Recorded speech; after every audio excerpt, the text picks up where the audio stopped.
चलिए, good evening everyone. कैसे हैं आप सब? चलिए बेटा, आज हमें एक न्यू चैप्टर स्टार्ट करना है, that is chapter number 6, economic reform since 1991। ठीक है, न्यू इकोनॉमिक पॉलिसी भी इसको बोला जाता है। इस it is also known as LPG policy, right? तो जरा ध्यान से सुनेंगे, बेसिक सिचुएशन क्या थी। जैसे देखिए बेटा,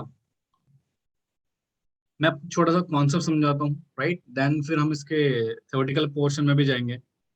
अब सुनना, बेसिक सिचुएशन क्या है और इस पॉलिसी को लाने की जरूरत क्यों पड़ी भारत को, वो सारी चीजें हम यहाँ पे डिस्कस करने वाले हैं इस चैप्टर में। तो सबसे पहले इसका कॉन्सेप्ट सुनिएगा, ठीक है? जैसे देखिए, 1947, ठीक है, द ईयर ऑफ इंडिपेंडेंस, यानी कि इस साल भारत को आजादी मिली।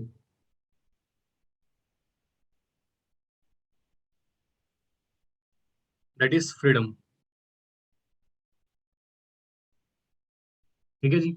अब देर इज अ सिचुएशन कि हमारी गवर्नमेंट ने लॉज वगैरह प्रिपेयर किया, कॉन्स्टिट्यूशन बनाया, और हमारा जो फर्स्ट इकोनॉमिक ईयर था उसको 1951 बेसिकली बोला जाता है, जिस दिन बेटा भारत का फर्स्ट 5 ईयर प्लान आया था। जैसे कि आप प्रीवियस क्लासेस में काफी चीजें डिस्कस कर चुके हैं बेटा, राइट? तो फर्स्ट 5 ईयर प्लान हमारा लॉन्च हुआ 1951 में। ठीक है जी। और लगभग this process is continue till 1990। ध्यान से सुनिएगा बेटा please.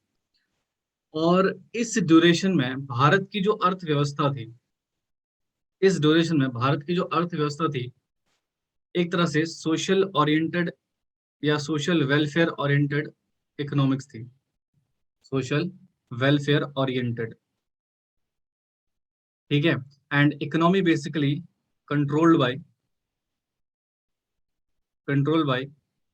Government of India, right? और भारत सरकार बेटा पूरी तरह से गवर्न करती थी अर्थव्यवस्था को। तो एक तरह से अगर मैं बोलूं तो this is completely closed economy. ये क्या थी बेटा? हमारी एक क्लोज्ड इकोनॉमी थी। क्लोज इकोनॉमी का मतलब होता है जहां पर इकोनॉमी बेटा इंपोर्ट एक्सपोर्ट प्रॉपरली फ्रीली नहीं कर सकती, right? There is complete restrictions made by the government of India. तो ऐसी अर्थव्यवस्था को हम क्लोज इकोनॉमी के नाम से जानते हैं। नो डाउट बेटा, हम शुरू से ही मिक्स इकोनॉमी को अडॉप्ट किए हुए हैं। हमारी भारत की जो अर्थव्यवस्था है उसमें मिक्स इकोनॉमी है, जिसमें दोनों private as well as government sector दोनों ही आते हैं बेटा।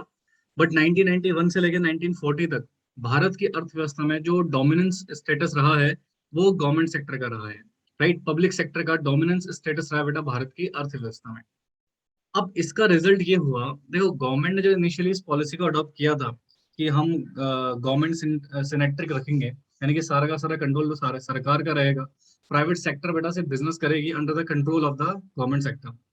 तो देर इज अ सिचुएशन, अब इन रेस्ट्रिक्शंस की वजह से इकोनॉमिक ग्रोथ नहीं कर पाई, राइट? जितनी ज्यादा रेस्ट्रिक्शंस लगी हुई थी बेटा, और गवर्नमेंट बिजनेस करने में उतनी समर्थ नहीं होती है, इट्स अ बिटर ट्रूथ। ठीक है। तो गवर्नमेंट अल्टीमेटली हुआ क्या, देयर इज अ सिचुएशन, काफी चीजें करप्शन बढ़ा, बहुत प्रॉब्लम्स हुई बेटा। अभी हम डिस्कस करेंगे एक रीजन में, आई थिंक लेक्चर नंबर 2 में कराऊंगा आपको क्या प्रॉब्लम हुई। तो 1990 में इकोनॉमिक क्राइसिस आ गया।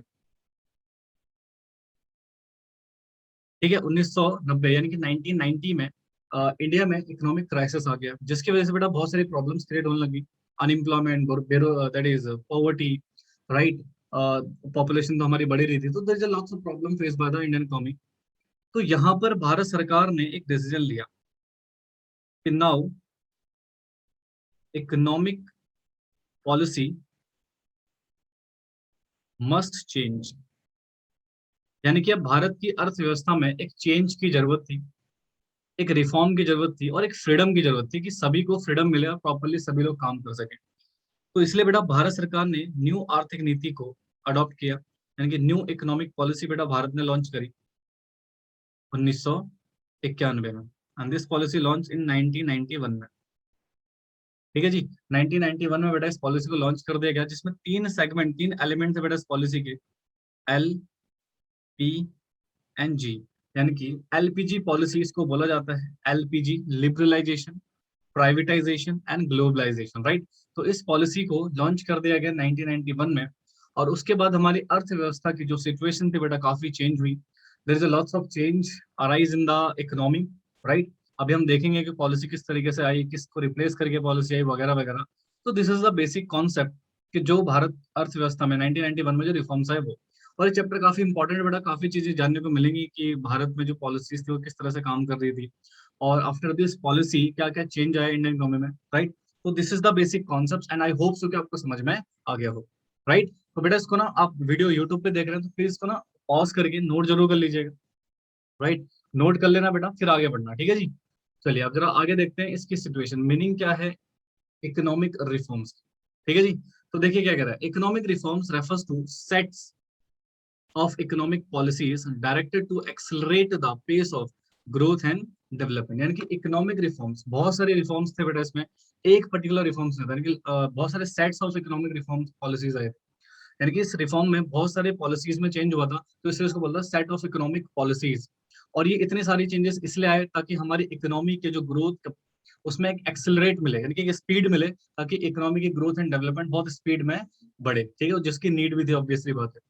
तो कहते हैं 1991 में government of India initiated a series of economic reforms, यानी कि गवर्नमेंट ऑफ इंडिया ने बहुत सारी इकोनॉमिक रिफॉर्म्स को दैट इज लॉन्च किया, अनाउंस किया, ठीक है, to pull the economy out of the crisis of 90s। यानी कि जो 1990 के दशक में जो क्राइसिस आए थे, उस क्राइसिस से बचने के लिए, राइट, उसको पुल अप करने के लिए बेटा गवर्नमेंट ने ये बहुत सारी सीरीज ऑफ पॉलिसीज निकाले थे, सीरीज ऑफ इकोनॉमिक रिफॉर्म्स निकाले, जिसकी वजह से बेटा भारत की अर्थव्यवस्था 90s के क्राइसिस से धीरे धीरे उभरने लगी, ठीक है। तो this is the basic policy कि सर जनरली इकोनॉमी के जो ग्रोथ एंड डेवलपमेंट था उसको एक पेस की जरूरत थी, जिसकी वजह से न्यू पॉलिसी इकोनॉमी लाई गई, राइट। और जो कि नेसेसरी भी था, अगर ये नहीं आते तो शायद इकोनॉमी बहुत ज्यादा डाउनफॉल हो जाता। और ये 1991 में भारत सरकार ने इनिशिएटिव लिया, बहुत सारे सीरीज ऑफ रिफॉर्म्स लेकर आई, जिसकी वजह से बेटा 90s के क्राइसिस से हमारी इकोनॉमी को बचाया गया। अब जरा ध्यान से देखिएगा, अगेन इसको नोट जरूर कर लीजिएगा बेटा, नोट करके, ठीक है, पॉज करके, सॉरी। अब देखिए क्या कर रहा है, this reform came into known as new economic policy, और इन रिफॉर्म को नाम दिया गया न्यू इकोनॉमिक पॉलिसीज, ठीक है। Three broad components of the NEP policy, NEP policy के तीन ब्रॉड कंपोनेंट्स थे। देखिए सबसे पहला द पॉलिसी लिबरलाइजेशन, सबसे पहले पॉलिसी क्या है बेटा, लिबरलाइजेशन। किसको रिप्लेस करके आई थी बेटा, लाइसेंसिंग पॉलिसी को रिप्लेस करके आई थी, ठीक है। यानी कि सर 1990 से पहले, 1991 से पहले बेटा भारत में लाइसेंसिंग पॉलिसी चला करती थी। लाइसेंसिंग पॉलिसी का मतलब आप फ्रीडमली बिजनेस नहीं कर सकते थे, आप जो भी बिजनेस करोगे सरकार के कंट्रोल में रह के करोगे, यानी कि सरकार के नियमों के तहत करोगे, आप अपनी मर्जी से कोई बिजनेस नहीं कर सकते थे लाइसेंसिंग में। बट लाइसेंसिंग को रिमूव कर दिया गया, हटा दिया गया, और एक लिबरलाइजेशन पॉलिसी को लाया गया, यानी कि लाइसेंसिंग हटा दिया गया बेटा, ठीक है ना, लोग फ्रीली बिजनेस कर सकते थे। ये बेसिकली किसके लिए था बेटा, इंडस्ट्रीज एंड ट्रेड के लिए रिफॉर्म्स आया था। फिर कहते हैं सेकंड एलिमेंट्स था हमारे पास कंपोनेंट, दैट इज प्राइवेटाइजेशन, ठीक है। प्राइवेटाइजेशन किसके प्लेस में है बेटा, कोटास के, यानी कि जो इंडस्ट्रीज के लिए बेटा जो कोटास फिक्स कर दिए थे कि यहाँ पर ये, जैसे एसएसआई आपको याद है, जहाँ पर ऐसा फिक्स कर दिया था कि पर्टिकुलर एरिया ऑफ बिजनेस में एसएसआई बिजनेस कर सकती है, स्मॉल स्केल इंडस्ट्रीज, राइट। तो वहां पर गवर्नमेंट ने क्या किया कि भैया आप कोटास लिमिट को हटा दिया और प्राइवेटाइजेशन को अलाउ कर दिया कि हाँ जी पब्लिक सेक्टर और एसएसआई के लिए कोई रिजर्वेशन यहाँ पर नहीं रहेगा, यानी कि now everybody can make a business, private business आराम से मार्केट में डेवलप हो सकता है। और थर्ड सिचुएशन था बेटा हमारे पास ग्लोबलाइजेशन, और ग्लोबलाइजेशन रिप्लेस करके आया था परमिट को। परमिट का मतलब पहले इंपोर्ट एक्सपोर्ट करने के लिए you need to obtain government permission, right. But globalisation ने एक तरीके से भारत की अर्थव्यवस्था को वर्ल्ड इकोनॉमी के साथ कनेक्ट कर दिया। तो हम यहाँ पर कह सकते हैं कि एलपीजी पॉलिसी ने रिप्लेस किया था एलक्यूपी पॉलिसी को, ठीक है। तो देखिए यहाँ पे एक नोट पॉइंट लिखा भी होगा, क्या लिखा देखो, LPG was set off replace to L Q P policy, यानी कि एलपीजी पॉलिसी ने एल क्यू पॉलिसी को रिप्लेस करके बेटा एक न्यू पॉलिसी यहाँ पर क्या करी, क्रिएट करी, ठीक है। तो this is the basic situation, मैंने आपको सिर्फ मीनिंग समझाया इकोनॉमिक रिफॉर्म्स क्या है। नेक्स्ट क्लास में बेटा मैं इसके ना रीजंस बताऊंगा कि इकोनॉमिक पॉलिसीज क्यों लानी पड़ी, ये 1991 में क्यों, अभी हमने तो पढ़ा 90s के क्राइसिस की वजह से लानी पड़ी, बट 90s में क्राइसिस क्यों आया, उसके क्या कारण है। तो चार पांच कारण हैं बेटा जो हमारे सिलेबस में दिए हुए हैं, उनको हम नेक्स्ट क्लास में डिस्कस करेंगे, राइट, किस तरीके से वर्कआउट करती है, ठीक है जी। तो चलिए आज के लिए इतना ही करते हैं बेटा, आई होप सो कि आपको कुछ बेसिक चीजें पता लगी हो, राइट। एक शॉर्ट वीडियो है एंड इसको प्लीज लाइक करिएगा, राइट। और प्लीज इसको स्टूडेंट्स में शेयर करो, राइट, ताकि उनको भी चीजें पता लगे, समझ आए। ठीक है जी, चलिए फिर मिलते हैं आपसे नेक्स्ट क्लास में, तब तक के लिए बाय बाय, टेक केयर, ध्यान रखिए अपना।